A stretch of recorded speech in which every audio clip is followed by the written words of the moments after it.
Renukaswamy murder case ಪೊಲೀಸರಿಗೆ ಶರಣಾದ ಪ್ರಕರಣದ ಮತ್ತೊಬ್ಬ ಆರೋಪಿ ಚಿತ್ರದುರ್ಗ ಡಿವೈಎಸ್ಪಿ ಕಚೇರಿಯಲ್ಲಿ ರವಿಶಂಕರ್ ಸರೆಂಡರ್.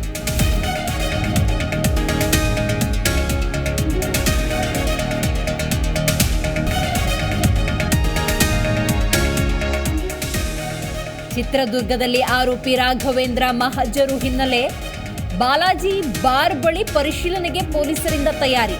ವಿಷಯ ತಿಳಿತಾ ಇದ್ದಂತೆ ಸ್ಥಳದಲ್ಲಿ ಬೀಡು ಬಿಟ್ಟ ನೂರಾರು ಮಂದಿ.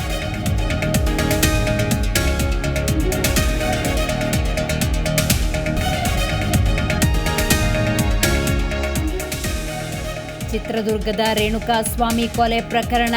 ಇನ್ಸ್ಟಾಗ್ರಾಂನಲ್ಲಿ ದಚ್ಚು ಪುತ್ರ ವಿನೇಶ್ ಭಾವುಕ ಪೋಸ್ಟ್. ನನಗೂ ಮನಸ್ಸಿದೆ, ಕಷ್ಟದ ವೇಳೆ ಸಹಕರಿಸಿ ಅಂತ ಮನವಿ.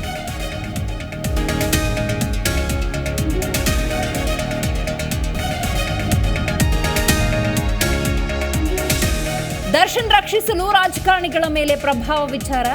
ನನಗೆ ಯಾವ ಸಂಪರ್ಕವೂ ಬಂದಿಲ್ಲ, ಮಾತು ಇಲ್ಲ. 24 ಗಂಟೆಯ ಬಳಿಕ ಕೇಸ್ ಬಗ್ಗೆ ಗೊತ್ತಾಗಿದ್ದು ಎಂದ DK Shivakumar.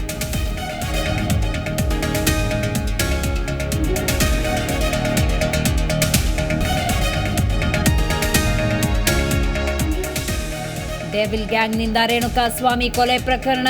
Darshan case cinema release ಬಳಿಕ ಸ್ಕ್ರೀನ್ ಪ್ಲೇ ಬರೆಯುವ ಕೆಲಸ ಆಗಿದೆ. ಚಾಲೆಂಜಿಂಗ್ ಸ್ಟಾರ್ ಕೇಸ್ ಬಗ್ಗೆ ನಿರ್ದೇಶಕ ವರ್ಮಾ ಅಚ್ಚರಿ.